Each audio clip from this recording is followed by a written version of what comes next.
నమస్తే, welcome to BRK news. Telangana రాష్ట్రంలో అయితే విజయోత్సవాలు చాలా ఘనంగా జరిగాయి. అంటే ఒక కామన్ మ్యాన్గా నాకు అది ఎందుకు జరుగుతున్నాయి, ఏం జరుగుతున్నాయి అనేది కొంత కన్ఫ్యూషన్గా ఉంది. దానికోసమే మనతో పాటు ఈరోజు స్టూడియోలో ఉన్నారు ఇందిరా శోభన్ గారు. నమస్తే మేడం.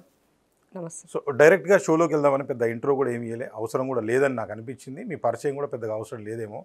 సో మేడం, ముందుగా అంటే ది కామన్ మ్యాన్ టాక్ షోలో భాగంగా బీఆర్కే న్యూస్లో ప్రజల తరఫున ముందుగా ప్రశ్న అంటే, ఈ విజయోత్సవాలు అనేవి ఎందుకు చేస్తున్నారు? 1 year అయింది. అంటే విజయోత్సవాలు అంటే ఏం సాధించాము మనం అని. అంటే తెలంగాణ అనేది గవర్నమెంట్ అనేది కాంగ్రెస్ ప్రభుత్వం అనేది కాదు. నాకున్న ఇది ప్రకారం అయితే, నాకున్న ఐడియా ప్రకారం అయితే, అంటే ఎందుకు జరుపుకుంటున్నాం మేడం ఇది 1 yearకి అనేది ఏం చెప్పగలుగుతారు? First of all BRK show, common show ఏదైతే పెట్టారో ఈ సందర్భంగా మీకు నేను కృతజ్ఞతలు తెలియజేస్తున్నా. ఎందుకంటే జర్నలిజం అయినా ప్రభుత్వమైన ఎప్పుడు కూడా ఆ కామన్ మ్యాన్ కోసమే పనిచేస్తుంది. సో ఆ కామన్ మ్యాన్ టైటిల్ అనేది హార్ట్ టచ్ కామన్, ఆ టైటిల్ అనేది. సో ఈ ప్రభుత్వం కూడా ఇవాళ ప్రజాపాలన, ప్రజల భాగస్వామ్యంతో నడుస్తున్నటువంటి ప్రభుత్వం కాబట్టి ఈ 10 సంవత్సరాల్లో జరిగినటువంటి కేసీఆర్ ద్వారా ఇబ్బంది పడ్డటువంటి కామన్ మ్యాన్కి ఉపశమనంగా తెచ్చుకున్నటువంటి ఈ ప్రజాపాలనలో ఇవాళ మనం ఏం చేశామనే దానికోసము మాట్లాడుకోవడం అనేది శుభ పరిణామం. దాంట్లో నేను first of all 1 year complete చేసుకున్న సందర్భంలో రేవంత్ అన్న తను ఇచ్చినటువంటి దానికి, తాను వేస్తున్నటువంటి అడుగులకి అహర్నిశలు పనిచేస్తూ ముందుకెళ్తున్నటువంటి సందర్భంలో తనను ఇంకింత భగవంతుడు తనకి ఇంకింత బలం చేకూర్చి ఇది ముందుకు నడవాలని కోరుకుంటూ ప్రజలకి దగ్గరగా ఉండేటువంటి ప్రజాప్రభుత్వం కాంగ్రెస్ పేదల ప్రభుత్వం అన్నది ఎవ్రీబడి నోన్. సో అయితే ఇక్కడ 10 సంవత్సరాల్లో జరిగినటువంటి దాంట్లో ఫస్ట్ ఆఫ్ ఆల్ తెలంగాణ అంటే ఒక ఆత్మగౌరవం. తెలంగాణ అనేది అందరికీ కూడా అందుబాటులో ఉండాలని తెచ్చుకున్నటువంటిది. బట్ 10 సంవత్సరాల్లో కేసీఆర్ గారు 10 సంవత్సరాల్లో అందుబాటులో లేనటువంటి పరిస్థితి, నిరంకుశత్వం, పవర్ అంతా సెంట్రిక్గా జరిగినటువంటిది, ఇవన్నీ కూడా మనం మాట్లాడుకున్నాం. తెలంగాణ ప్రజలు అన్నింటికి మించి కారం మెతుకులు తిన్నా మంచిదే, కానీ నా ఆత్మగౌరవంతో బతకాలని తెలంగాణ ప్రజలు కోరుకుంటారు. దానికోసమే సమైక్యాంధ్రం నుంచి తెలంగాణ కావాలని కోరుకున్నాం మనం. నా రాష్ట్రాన్ని నేను పాలించుకోగలను, నా నిధులు నేనే తినాలి, ఇది వేరే వాళ్ళకి కాదు అన్నది మన కాన్సెప్ట్లో నీళ్ళు నిధుల నియామకాల వైపు మనం మూవ్ అవుతూ వచ్చాం. సో కేసీఆర్ గారు 10 సంవత్సరాలలో అసలు కాసును వదిలేసి తను మళ్ళా కూడా తన ఎజెండాలను పనిచేశారన్నది ముమ్మాటికి తెలంగాణ ప్రజలు దానిని స్వీకరించి తిరిగి తిరస్కరించి వాళ్ళకి ఒక పొజిషన్ ఏంటి అన్నది ఇవాళ మనం చూస్తున్నాం. అయితే రేవంత్ అన్న ఇచ్చినటువంటి లైన్లో మీకు చెప్పదలుచుకుంది ఏంటంటే, ఫస్ట్ ఏ రోజైతే 7వ తారీఖు నాడు ప్రమాణ స్వీకారం చేశారో ఆ ప్రమాణ స్వీకారం చేసిన నాడు ఈ ప్రభుత్వానికి ప్రజలకి మధ్యన ఎలాంటి కంచెలు ఉండరాదు, ఎలాంటి అడ్డంకులు ఉండరాదు, నేను డైరెక్ట్ ప్రజలతో ముఖాముఖిలో ఉండాలని కోరుకున్నారు.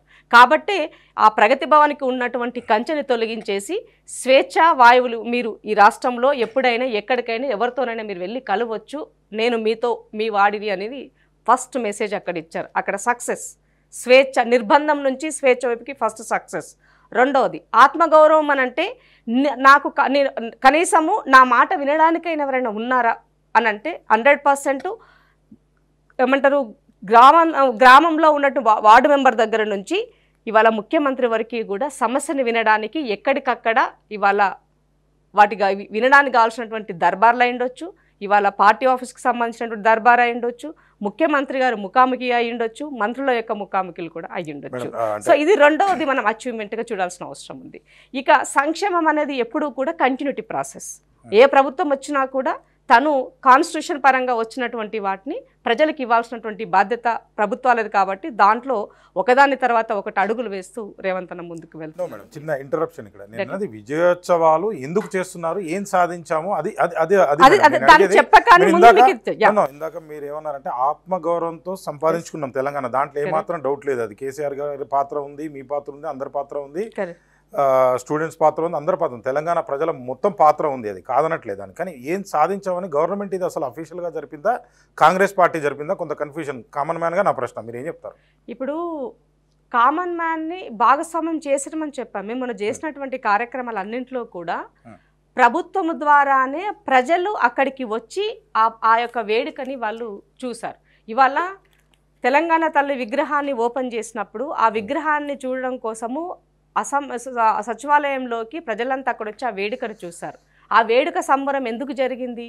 నా ఆడబిడ్డలకి ఆర్థికంగా భరోసా ఇచ్చే విధంగా వాళ్ళకి కావాల్సినటువంటి ఉచిత ప్రయాణాన్ని కల్పించారు. ఉచిత ప్రయాణం కల్పించినటువంటి దాంట్లో దాదాపు 1,9,00,000 మంది ఇవాళ ఆ యొక్క సౌకర్యాన్ని పొందారు.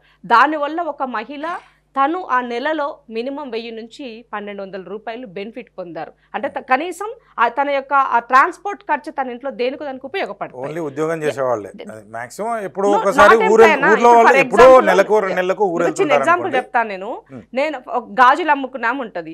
గాజులు అమ్ముకున్నాము ఈ ఊరు నుంచి ఇంకో ఊరికి వెళ్ళాలి అని అనుకున్నప్పుడు కూరగాయలు అమ్ముకునే వాళ్ళు, పండ్లు అమ్ముకునే వాళ్ళు పొద్దున్న లేస్తే రైతు మార్కెట్ కి తన పంట తీసుకెళ్లేటువంటి నా మహిళా రైతులు ఉండొచ్చు, వాళ్ళు బస్సు ఎక్కి దిగినప్పుడు అది ట్రాన్స్పోర్ట్ వాళ్ళకి డైలీ జరిగేదే కదా, అక్కడ ఆటోమేటిక్ వాళ్ళు సేవ్ అవుతున్నట్టే కదా. వాటితో పాటుగా ఇవాళ అందుకని అంటున్నా నేను, ప్రభుత్వం ఎప్పుడూ కూడా మారుమూల ప్రాంతంలో ఉన్న చిట్ట చివరిగా ఉన్నటువంటి బిలో పావర్టీ లైన్లో ఉన్నటువంటి వాళ్ళు ఏం బెనిఫిట్ పొందినారన్నదే చూస్తుంది. సో దాంట్లో ఇక్కడ సక్సెస్ అయ్యాం మనం అంటున్నాము. రాజకీయ పదవులు కోల్పోయినటువంటి అధికారం కోల్పోయిన వాళ్ళు మాత్రమే అక్కస్తో స్టేట్మెంట్ చేస్తున్నారు తప్ప నిజంగా కామన్ మ్యాన్ బెనిఫిట్ పొందిరని చెప్తున్నాను. సో ఇవాళ ఉచిత బస్సులో బెనిఫిట్ పొందిన్నారు. అలాగే వాళ్ళకి రెండో అంశం ఏంటి? కరెంటు. మనం నిత్యం వాడేటువంటి పవర్ వల్ల ఇవాళ మన రాష్ట్రంలో దాదాపు 92 లక్షల మందికి రేషన్ కార్డులు ఉన్నాయి. బట్ ఆ రేషన్ కార్డులు ఉన్నటువంటి వాళ్ళలో ఎంతమందికి బెనిఫిట్ పొందినారు ఇప్పుడు అంటే 49 లక్షల చిల్లర 50 లక్షలు అనుకోండి బెనిఫిట్ పొందినారు. అందరూ ఏం మాట్లాడుతున్నారు, మరి 92 లక్షలు రేషన్ కార్డు ఉంటే 50 లక్షలకు ఎందుకు బెనిఫిట్ పొందినారనే విధంగా ఉన్నారు. బట్ ఎప్పుడూ కూడా మనం గుర్తుపెట్టుకోవాల్సింది ఏంటంటే మనం కట్ ఆఫ్ 200 యూనిట్స్ ఇచ్చాం.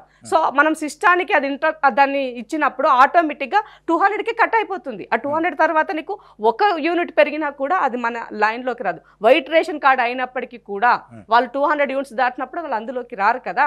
కాబట్టి ఇందులో మనం సక్సెస్ అయ్యాం. మినిమం 200 యూనిట్స్ అంటే ఒక్క ఇంట్లో అది ఎంతమందికి ఎంత అమౌంట్, నియర్లీ 2000 రూపీస్ అక్కడ వాళ్ళు బెనిఫిట్ పొందారు. అంటే ఇది కామన్ మ్యాన్ కి బెనిఫిట్ జరిగినట్టే కదా. ఒక్క నిమిషం అండి ఇందిరా గారు, మీరు నా డౌట్ ఏంటంటే ఇప్పుడు మీరు 4 పథకాలు ఇంప్లిమెంట్ చేశారని అయితే నాకు అర్థమవుతుంది. ఒకటి వచ్చేసి బస్సు, ఫ్రీ బస్సు కావచ్చు, సిలిండర్ కావచ్చు, లేకపోతే 10 లక్షల రూపాయలకి ఆరోగ్యశ్రీ లాంటి పథకాన్ని కూడా దాన్ని పెంచడం జరిగింది. అంతవరకు బాగానే ఉంది. అండ్ ఇవన్నీ కూడా ఏంది, రేషన్ కార్డులు కూడా గత ప్రభుత్వం ఇవ్వలేదు, ఇప్పుడు మేము అన్నీ కూడా ఇస్తామని చెప్పేసి దాదాపుగా ఒక 6 నెలలు అయింది. మరి ఇంతవరకు రేషన్ కార్డులు ఇచ్చిన దాఖలు లేవు. ప్రతిదానికి కూడా ఆధార్ కార్డుని రేషన్ కార్డుని లింక్ చేస్తామని చెప్పి ఎన్నికలకు ముందు అయితే మాకైతే చెప్పలేదు. కామన్గా నా క్వశ్చన్ ఏం చెప్తారు మీరు? ఇప్పుడు రేషన్ కార్డ్ అనే దానికి డెఫినెట్గా ప్రభుత్వం చేయాల్సిన ఫస్ట్ ప్రియారిటీ పని అది. సో గత ప్రభుత్వం తెలంగాణ వచ్చిన తర్వాత 9,65,000 అప్లికేషన్స్ వచ్చాయి. నా దగ్గర అది ఆర్టీఐ ఇన్ఫర్మేషన్ ఉంది. సో 9,65,000 అప్లికేషన్స్ వస్తే కనీసం వాటి వైపు చూసినటువంటి పరిస్థితి లేకుండా పోయింది. ఇవాళ రేషన్ కార్డులో కొత్త కార్డు ఇవ్వడానికి ఇబ్బందులు ఉన్నాయి వీళ్ళకి, కానీ ఆ కార్డులోకి ఎవరైనా చనిపోతే మాత్రం ఆటోమేటిక్గా కట్ అయిపోతుంది. అంటే ఎంత దుర్మార్గమైనటువంటి పాలన. కదా అది చెప్పుకున్నప్పుడు నేను ఏం చేశాను చెప్పడానికి వస్తుంది. అది చెప్పుకుంటాను కదా, అది చెప్పకపోతే ఎట్లా? నేను ప్రజలు మ్యాండేట్ మీకు ఎందుకు ఇచ్చారు? వాళ్ళు ఏదో చేయలేదు, ఏదో లోపం ఉంది అని చెప్పి ఇప్పుడు ప్రజాపాలనకి సంబంధించినటువంటి పెట్టిన దాంట్లో అందరు అప్లై చేసుకున్నారు, అవి స్క్రూటినీ జరుగుతున్నాయి. వాటికి సంబంధించినటువంటి దానికి ఆటోమేటిక్ గా కొద్ది రోజుల్లోనే వాటికి సంబంధించినటువంటిగా పూర్తి అవ్వబోతుంది. దీనికి సంబంధించిన దాని తాలూకా మంత్రి అయినటువంటి అటు సీతక్క కానీ గ్రామస్థాయికి సంబంధించి ఇటు ఉత్తమన్న కానీ వాళ్ళిద్దరూ కూడా దానికి సంబంధించిన డీటెయిల్స్ కూడా ఇచ్చున్నారు. సో త్వరలోనే కొత్త రేషన్ కార్డులు వస్తాయి. ప్రభుత్వ పథకాలు